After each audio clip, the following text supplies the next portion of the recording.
श्री स्वामी समर्थ. पुन्हा एकदा तुमचं आपल्या यूट्यूब चॅनलमध्ये स्वागत आहे. स्वामी कृपेने तुमचा आजचा दिवस आनंदात जाऊ ही स्वामीचरणी प्रार्थना करते आणि आजच्या व्हिडिओला सुरुवात करते. 4 डिसेंबरला म्हणजेच गुरुवारी आलेली आहे दत्त जयंती. गुरुवार हा भगवान दत्तात्रेयांना समर्पित असणारा दिवस.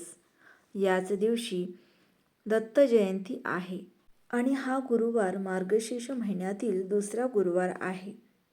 यंदा 2025 मध्ये दत्त जयंतीला अतिशय दुर्मिळ योगायोग आहे आणि तो निर्माण झालेला आहे 3 शुभ योगाने. ते 3 शुभ योग एकत्र जुळून आलेले आहेत. म्हणून या दिवशी सर्वार्थ सिद्धी योग, राजयोग हा देखील निर्माण झालेला आहे आणि हे योग अतिशय शुभ मानले जातात. भगवान दत्तात्रेयांची जयंती ही दत्त जयंती म्हणून ओळखली जाते. महायोगेश्वर दत्तात्रेय हे भगवान श्रीहरी विष्णूंचे एक अवतार मानले जातात. दत्तात्रेय हे ब्रह्मा, विष्णू आणि महेश या त्रिमूर्तीचे एकत्रित रूप आहेत आणि म्हणून या दिवशी त्यांची पूजा केल्याने हे तिन्ही देव जे आहेत तर ते प्रसन्न होतात. मार्गशीर्ष पौर्णिमा तिथीला मृग नक्षत्रावर प्रदोष काळात दत्तात्रेयांनी अवतार घेतला. यावर्षी 2025 मध्ये दत्त जयंती गुरुवारी 4 डिसेंबर रोजी येत आहे. त्यामुळे या दिवशी मोठ्या उत्साहाने आयोजन करून दत्त जयंती ही भक्तिभावाने आणि आनंदाने साजरी केली जाते. मार्गशीर्ष पौर्णिमेच्या दिवशी भगवान दत्तात्रेयासह लक्ष्मी नारायणाची देखील पूजा केल्याने धन, सुख, सौभाग्य वाढते.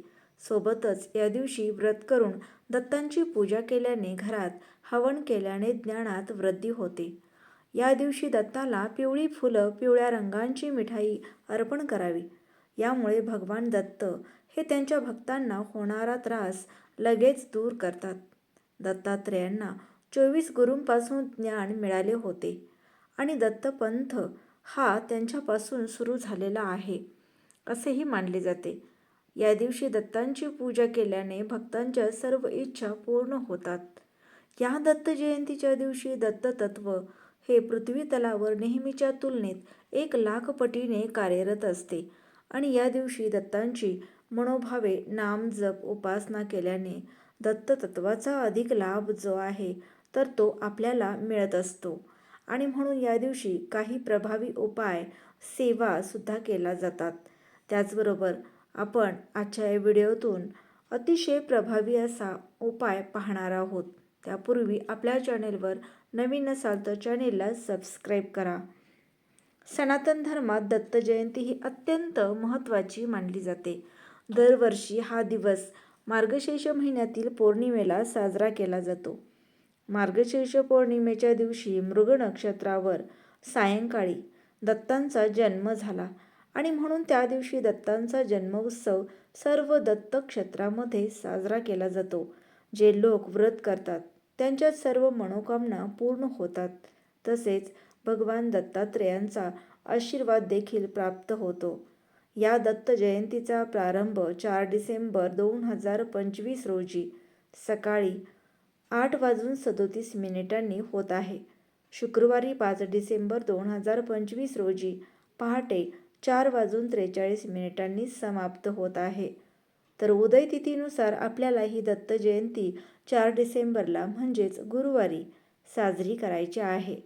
भगवान दत्तात्रेय हे महर्षी अत्री मुनी आणि देवी अनुसया यांचे पुत्र आहेत.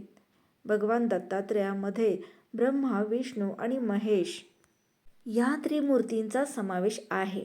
त्यामुळे दत्तात्रेयामध्ये गुरु आणि ईश्वर या दोघांचे रूप आपल्याला पाहायला मिळते. भगवान दत्तात्रेयांच्या मूर्तीला 3 चेहरे आणि 6 हात आहेत. विशेष म्हणजे भगवान दत्तात्रेयांचे 24 गुरु होते. त्यामुळे दत्त जयंतीला अतिशय महत्त्व दिले जाते. भगवान दत्तात्रेयांच्या जयंतीनिमित्त विशेष पूजा करणाऱ्यांना अपार ज्ञान मिळते आणि सुख समृद्धी लाभत असते आणि म्हणून या दिवशी आपल्या वास्तुशास्त्रामध्ये करण्यासाठी काही प्रभावी उपाय सांगितले जातात. या 4 डिसेंबरला गुरुवारी दत्त जयंतीच्या दिवशी तुम्ही उपवास नाही केला तरीही चालेल. फक्त आईने मुलांसाठी इथे एक दिवा लावायचा आहे. हा दिवा लावल्याने सर्व दोष, संकट, विघ्न, अडचणी दूर होतात. अभ्यासात, नोकरीत, व्यवसायात भरभरून प्रगती होते.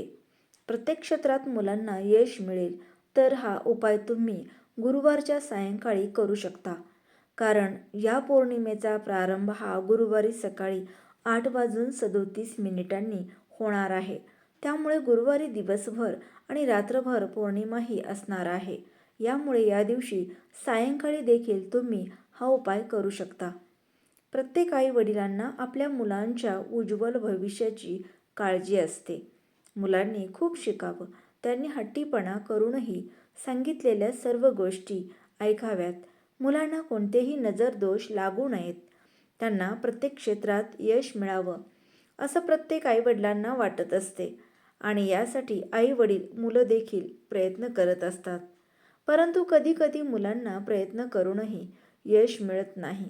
जर तुमची मुलं सतत हट्टीपणा करत असेल, सांगितलेलं ऐकत नसेल, अभ्यास करूनही मुलांच्या लक्षात राहत नसेल, मुलांना अभ्यासामध्ये यश मिळत नसेल, यामुळे मुलांची प्रगती होत नसेल, तसेच जी मोठी मुलं आहेत, भरपूर शिकलेली आहेत, परंतु मनासारखी नोकरी त्यांना मिळत नाही किंवा लग्नाच्या वयाच्या मुला-मुली आहेत, त्यांचा विवाह योग हा जुळून येत नाही. जर आपल्या मुलांना नजरदोष लागलेली असेल तर यासारख्या समस्या मुलांना येत असतात. आणि नजरदोष ही फक्त बाहेरच्याच व्यक्तींची लागते असे नाही.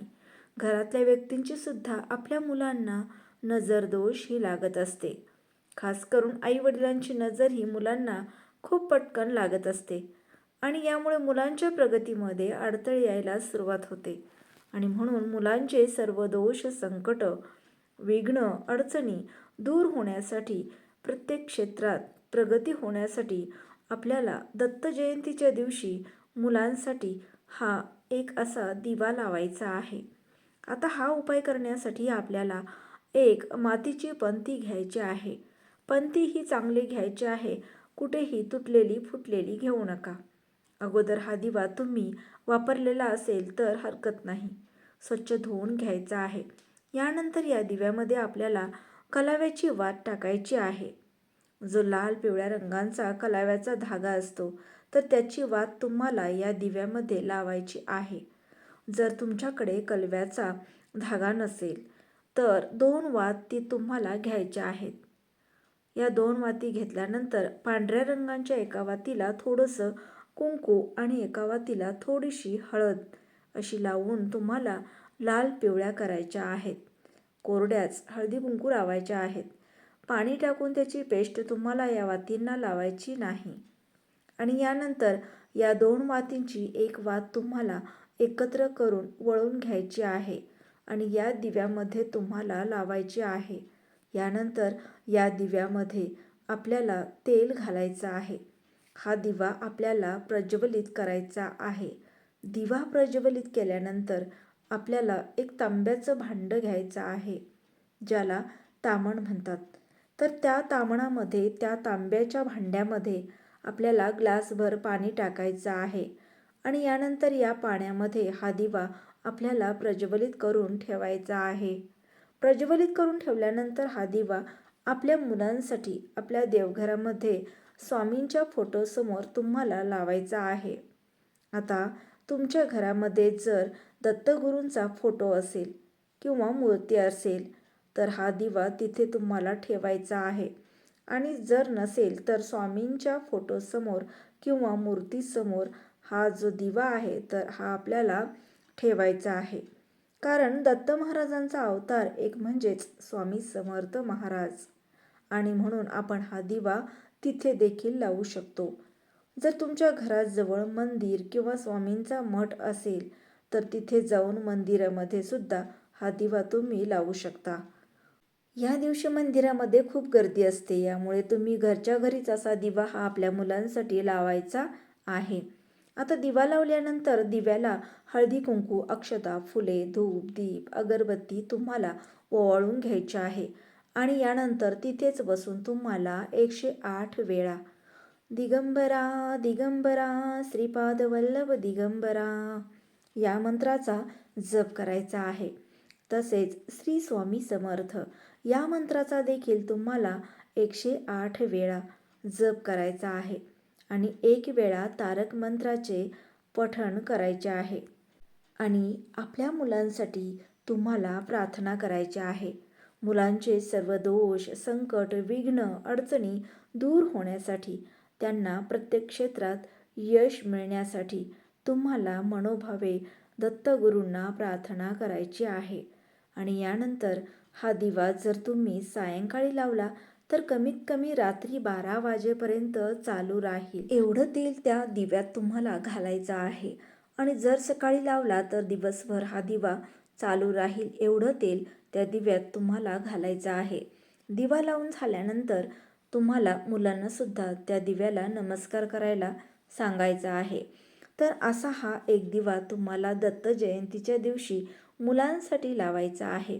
आता हा दिवा दुसऱ्या दिवशी तुम्हाला काय करायचं आहे तर याखाली जे पाणी असणार आहे तर ते पाणी तुम्हाला मुलांच्या अंघोळीच्या पाण्यामध्ये टाकायचं आहे. आता हे जे पाणी आपण मुलांच्या अंघोळीच्या पाण्यात टाकल्यानंतर काय होईल तर हे पाणी आपण जे मंत्र जप केलं होतं त्यामुळे हे अभिमंत्रित झालेलं आहे. तारक मंत्राचे पठण केलं होतं यामुळे आपल्या मुलांचे रक्षण होणार आहे. आणि मंत्र जपामुळे या पाण्यामध्ये सर्व सकारात्मक ऊर्जा ही सामावलेली असते. स्वामींचा दत्तगुरूंचा आशीर्वाद या पाण्यामध्ये उतरलेला असतो आणि त्यामुळे असे पाणी मुलांच्या अंघोळीच्या पाण्यात टाकल्यामुळे आपल्या मुलांच्यावर कोणत्याही प्रकारची बाधा, अडचणी, संकट, विघ्न, शिक्षणात, नोकरीत, विवाहात अडथळे येणार नाहीत आणि आपल्या मुलांची प्रत्येक क्षेत्रात ही दिवसरात्र प्रगती होत राहील. मुलं हट्टीपणा करणं सोडून देतील, अभ्यासात हुशार होतील. मुलांच्यावरती कोणती नजरबाधा लागलेली असेल तर ती वाईट शक्ती असेल ती सुद्धा संपूर्णपणे नष्ट होईल आणि मुलांची प्रगती होण्यास सुरुवात होते. आणि हा जो दिवा आहे तुम्ही स्वच्छ करून वापरायला घेऊ शकता. तर असा एक दिवा तुम्ही या दत्त जयंतीच्या दिवशी मुलांसाठी आवर्जून लावा. आपल्या वास्तुशास्त्रात सांगितलेला उपाय आहे तो प्रत्येक आईवडिलांनी दत्त जयंतीला मुलांच्या प्रगतीसाठी, यशप्राप्तीसाठी प्रभावी असा उपाय नक्की करावा.